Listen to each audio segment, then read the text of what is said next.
নমস্কার বন্ধুরা, সবার শুভ কামনা নিয়ে শুরু করলাম আজকের একটা নতুন ব্লগ। আজ টুবাইয়ের বিয়ে, আমাদের টুলুদির একমাত্র ছেলে টুবাই, ওর বিয়ে।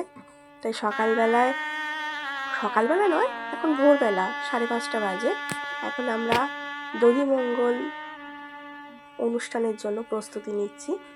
5টা এও মিলে চিড়ে, মুরগি, দই, সন্দেশ মাখিয়ে টুবাইয়ের মুখে তুলে দেওয়া হচ্ছে। ও আজকে সকালবেলা থেকে যা খেয়ে নিল, আজ সারাদিন কিছু খাবে না। ওই জন্য ওকে বলা হচ্ছে তুই পেট ভর্তি করে খেয়ে নে, কিন্তু টুবাই খেতে পারছে না। আর সত্যিকারের ভোরবেলায় এই জিনিসটা খাওয়া যায় না, আমরাও খেতে পারিনি।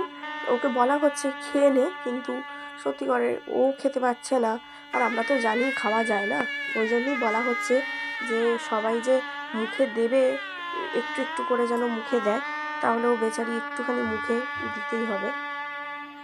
ওর মা দিল 3বার ওকে, তারপর ওর দিদা দিচ্ছে। ও পিসিমা হচ্ছে আমাদের টুবাইয়ের আর একটা মা, যে ছোট্ট থেকে ওকে মানুষ করেছে।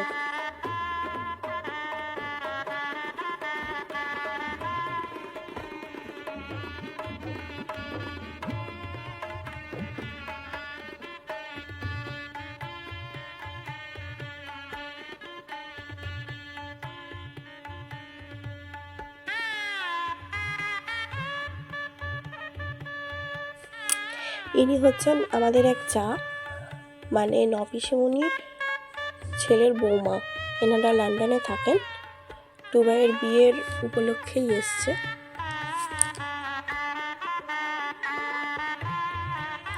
ভোরবেলায় এসছি কয়েকজন এও মিলে পাশের একটা পুকুরে জল সইতে।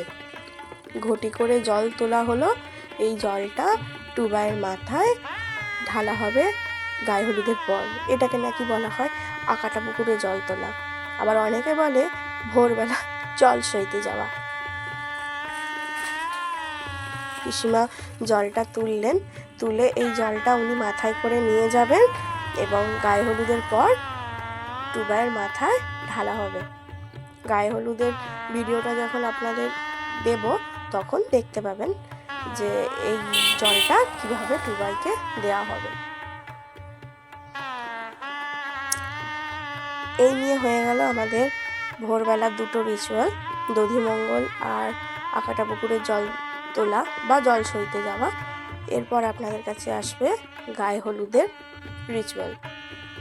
পরপর দেখতে থাকুন আমার ভিডিওগুলো।